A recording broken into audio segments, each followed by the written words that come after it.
Netherlands! As you can see. Very clearly.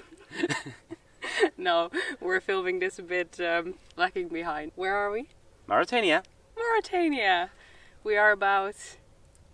Well, I will show you on the map where we are. It's not very interesting. In the middle of nowhere. In the middle of nowhere. We reached the Netherlands after 20 days, 11 border crossings. No, 10 border crossings, 11 countries. How many kilometers? 7,500. 7,500 kilometers. With a couple of small detours. Yes, we reached the Netherlands. We have a bunch of stuff to update you on, which we'll do in this video before we start with our next big series.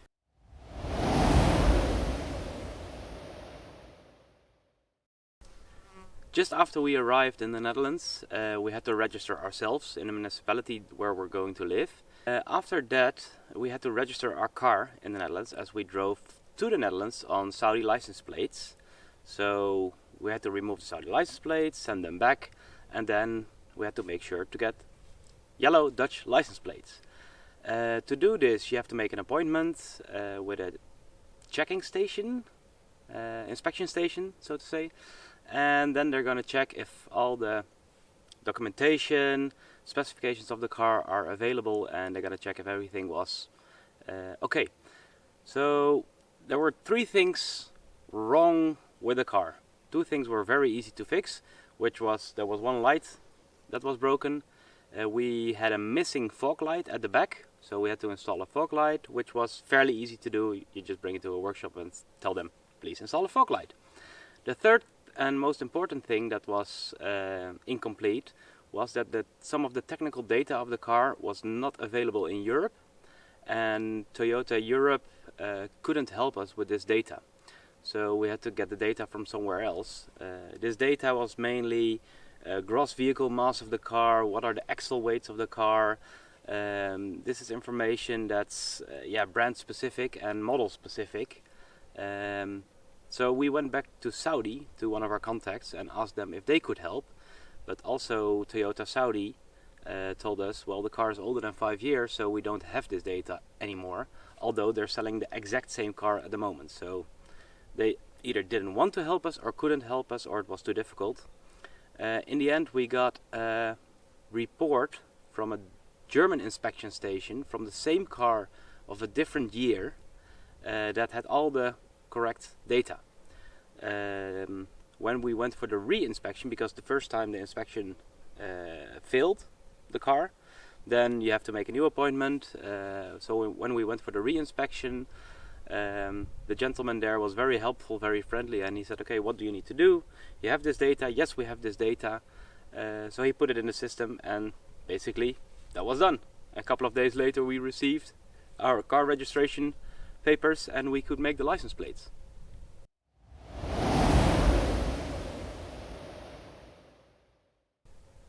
When we drove the car back to Holland, the car was still in my name in Saudi. So after we arrived in Holland, I had to go back to Saudi to get the car off my name and do my own formal exit procedure out of the country as a resident. To get the car off your name, you need the license plates to give them back to the police and tell them the car is now in Holland. This is the import papers in Holland, so please remove the car from my name. But I didn't have the license plates yet because I flew back to Saudi and the license plates were still in Holland because Elske needed them for a procedure in Holland. So we were going to send them back with one of our friends who was traveling a couple of days after me to Saudi. So in the end, the license plates arrived in Saudi. While Jules was back in Saudi, I arranged the import procedures of the car in the Netherlands together with the moving company. And we got a paper from the Dutch customs office that the car is now officially imported into the Netherlands. So I sent this document to Jules, and Jules tried to go with the document and the license plates to the police station in Saudi. But the document of the import procedures of the car was in Dutch. So they didn't really approve of that, which was to be expected, but we thought we'd try. So in the end, what we did is I found a translator in the Netherlands, Dutch, Arabic. So the document was translated into Arabic.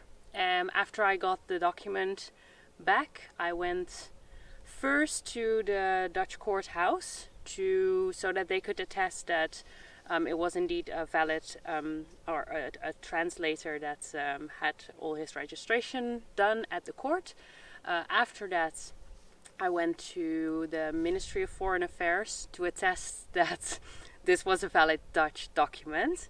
And after that, I had to go to the Saudi embassy so that they could validate that the stamps I got previously were correct. And that was it. So that took me almost a full day, but I managed everything in one day. The company that translated the document helped me a lot, actually. So that was really great. Then I had sent a digital copy to Jules in hopes that that would be enough. So by that time, Jules was already back in the Netherlands. So we asked a colleague of Jules to go with all the papers and the license plates to the Saudi police station. And after that, there was one other thing that sort of popped up.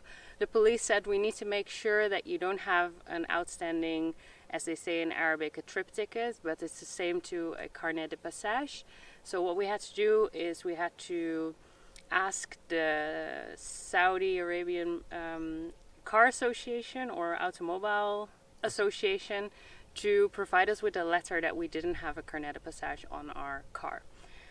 Once we had that, and Jules' colleague went again to the police station, we got the car registered, deregistered from Jules' name.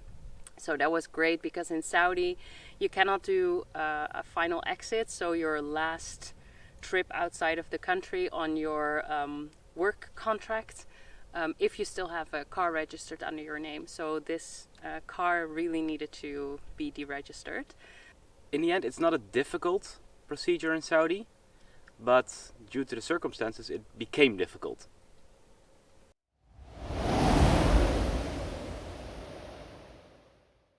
One thing we really wanted to do when in the Netherlands was a mechanics course. It's a full week and they have different theme weeks. We chose obviously the 4x4 week, and during that week you have time to do all sorts of small or bigger maintenance chores on your car. There were 2 instructors that are mechanics. There are some people that can help you. So that was really great. There were about 7 or 8 other cars besides us. All people with a 4x4. Some had travel plans. Some just really loved their 4x4. It was really cool to have sort of this community feeling in the Netherlands, because obviously we had that in Saudi, but less so in the Netherlands. Well, we've only been there for a very short time, so that's to be expected. So that was great. For instance, we changed our differential oils and stuff like that. Very easy. I know some of you might be laughing, but we had never done that before. So it was really nice to do it while there are mechanics around. So in case you're like asking yourself if you're doing it right, you can just ask somebody to come and check what you're doing. So we really enjoyed that. We changed our spark plugs, for instance. We just did regular maintenance that needed to be done anyway with the car. One of the things that we really wanted to do, and we did during this week as well, was we extended the breather hoses for the axles. So if we drive through water, the inlet of the breather hose is higher now. So in theory we could drive through higher water, not that we really want that, but anyway. Yeah, so this was really great. We got to know our car a whole lot better. We kind of got a feeling for things that we do want to do ourselves in the future. If we're back in the Netherlands, like things like oil changes are super easy to do yourself, obviously. And stuff that we don't want to do ourselves, spark plugs. It's really difficult for some of them to get there so we're not going to do that ourselves anymore.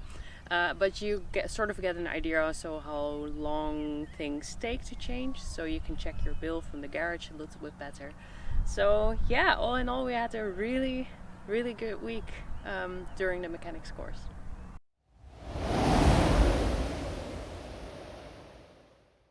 After we finished the mechanic course, there were still not a couple of things we needed to do before we could depart. When we drove the car in Saudi, we never parked our car for a very long time, or we were relaxing. So normally we were driving. So there was no need for a solar panel, solar system on our car.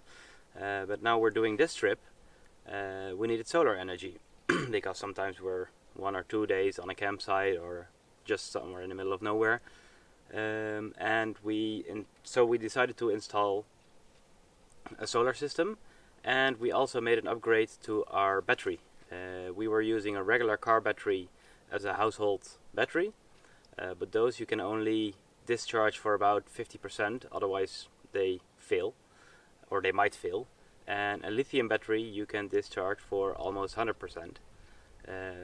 So we made the upgrade to a lithium battery with some other bits and pieces in between, and then the solar system. So that's one of the 2 adjustments that we made during this last week and a half before we departed. The other thing, in Saudi we always filled our water tank with drinking water. They had those 5-gallon bottles, 20-liter bottles. So we put them in the tank so we could drink, do the dishes, shower. But on this trip, the water isn't always of perfect quality. So we needed to install a filter in our water system. So now we can refill our water tank just from the tap or any source of water and filter all the bacteria out ourselves. So that's the second adjustment that we made.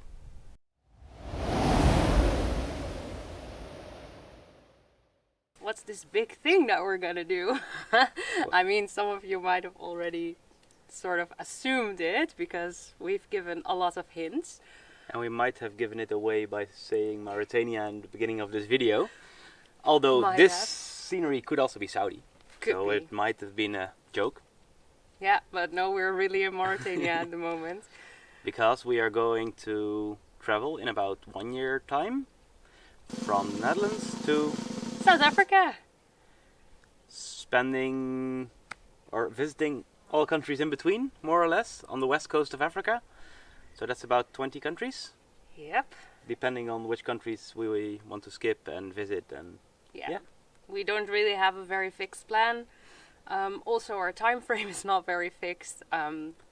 We made sort of a climate analysis, and climate-wise, you're best off taking about a year to drive at least to the southern part of Africa, because otherwise you're either in rainy season or in very hot temperatures or humidity, or it might be possible that, you know, in Democratic Republic of the Congo, roads are impassable. So we sort of made an analysis, and from that, yeah, about a year is good. But we can give a little scoop. We're now about almost 2.5 months in. So that means 25% of our trip, and we're in Mauritania. That's not a very correct math, but fine. That means 10 months. Oh yeah, okay. Anyway, we're about 20% in, I guess. More or less. And we're only in Mauritania, so we have a little bit of... we need to go a little bit faster. Catching up to do. Yeah, but that will be fine. We also spent about 7 weeks in Morocco just to wait until the temperature cools down in Mauritania. And currently, yesterday it was very pleasant, maximum 32 degrees. Yeah. But the day before it was 37, so it's still warm here. But it's very warm, and we've asked some people, and they said it's unusually warm for the time of the year. We were trying to sort of keep an eye on temperatures in Mauritania, because as soon as it would drop down really below 40, we wanted to go in, but it just didn't happen. And at some point we were like, okay, now we just have to go. So otherwise we run into the rainy season in somewhere else. Yeah. Anyway, but we will start showing you videos mainly from the south of France. The first part we didn't really film a lot. We spent the summer in the Netherlands, quite a bit of time with family and friends. That was really, really nice because, as most of you know, or you might not know, we spent the last 7.5, 8 years in Saudi. So to spend a longer chunk of time in the Netherlands was really nice for us. We really enjoyed it, and it gave us time to, without a lot of stress, prepare everything for this trip. Well, the last couple of days were still stressful. Yeah, and the last couple of days were definitely still stressful. Our 5 days before we wanted to leave, I guess, we started the car and it didn't really start at once. So we're like, oh no. Well, actually, it's a good thing that it happened in the Netherlands. Yeah. So we brought it to the garage, and even there they said well, your car is starting 19 out of 20 times, so it's not that big of a deal yet. But obviously, with the plans we had, it was kind of a big deal. Because also right now we're camping in the middle of nowhere. The closest town is not that far. I guess it's maybe less than 20 kilometers. But still, if your starter motor doesn't start, when you're out here, it's a bit stressful. So we got the starter motor revised. And we got our car back one day before we wanted to leave.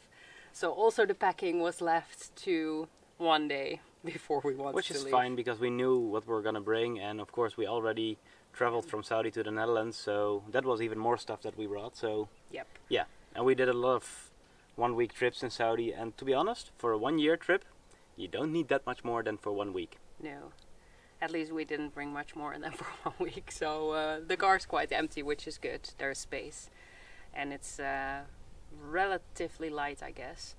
So yeah, the last few days before we left were a bit stressful, but we left, we went to Jules' dad and partner, and we said goodbye to them. Then we visited my mom and dad, and it was my dad's 69th birthday, so that was really nice. My brothers and sisters came as well, so we celebrated that. And then we left the next day, and we met up with Jules' mom and her partner in the north of France. And then we visited two more friends that we know from Saudi in the east of France. So we had like a sort of a whole tour trip. That was sort of nice to get into the trip. So that was really nice, and that's also why we didn't film so much the first few days. We had to get adjusted to travel, being on the road, and I think from the Pyrenees I started filming a little bit more. So yeah, I hope you will enjoy watching our videos that we try to put up every week when we drive to South Africa, and the first one will be up next week. So if you like this video, give a big thumbs up. Thumbs up. And subscribe to the channel. Yeah, if you subscribe to the channel. It would help us a lot. Exactly. We would really enjoy that. So thanks so much for watching if you made it all the way until here, and hope to see you next week.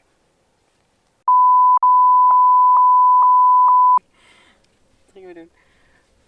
Woohoo! It's for the bloopers. Nog een keer. Oké.